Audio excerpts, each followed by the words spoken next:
A Summary of My Learning by Joanna Benitez. After taking this course, there are many things that I learned, but the most important thing that I learned, it was about self-determination. I learned that self-determination is all about self-awareness of personal preferences, strengths and weaknesses, as well as the ability of communicating these preferences. I also learned that a self-determined student is someone who has the capacity of setting goals, making choices, and someone who is able to use the resources that are provided to him or her. Moreover, self-determination skills help students be prepared for adult environments. I think there are two elements that are critical for self-determination: know yourself and your environment, and value yourself. When it came to the families module, I learned that the student's family is the most important structure and entity in the student's life. I also learned that a family system is like a model. If one piece of the model falls, the whole model changes or is unbalanced. I also learned that by understanding the family system, you get first-hand insights about your students. Finally, I learned that individual members of a family will experience transition at different rates. When it came to the culturally diversity module, I learned a lot about how different cultures might see the same concept in a different way. I also gained a better insight about cultural awareness and the different levels that are embedded in it.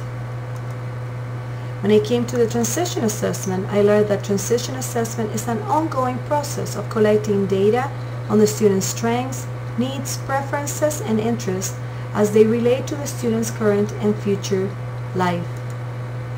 I learned that the purpose of transition assessment is to identify the student's interests and preference, as well as determine post-school goals and options.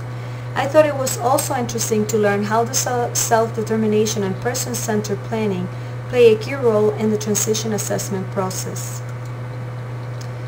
I learned that there are two types of assessments: for formal and informal assessments. Some examples of formal assessments are standardized assessments, scales, and interest in inventories. Some examples of informal assessments are case file reviews, oral histories, interviews, observations, rating scales, and curriculum-based assessments. The assessment process has 6 components, which are guiding questions, assessment selection, assessment plan, using data, integrating data, and annual IEP. In terms of assessment selection, I learned that the assessments need to be age appropriate. When it came to the employment module, I learned that career assessment is a systematic ongoing process with an end goal of learning about the student's career preferences, interests, and aptitudes. There are 2 main types of assessments: the standardized assessments and the informal assessments. I learned about school-based activities such as coursework, extracurricular activities, service learning, and school-based enterprises.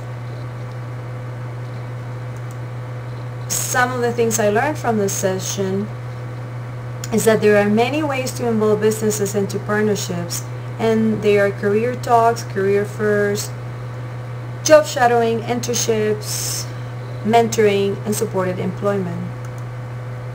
I also learned that there are 5 critical steps to developing business partnerships, and they are introduction, knowing the business, knowing the job, building relationships, and decision making.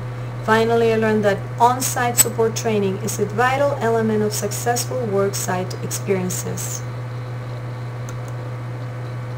Finally, I learned that there are 7 primary steps of on-site support and training, and they are: implement an extensive job analysis, identify existing employer and natural supports, orientation to the job, communication, initial training, and skill acquisition, job-related skills, and fading from the job.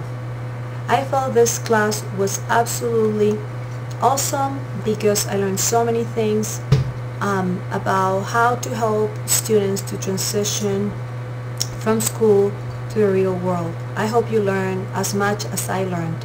Thank you.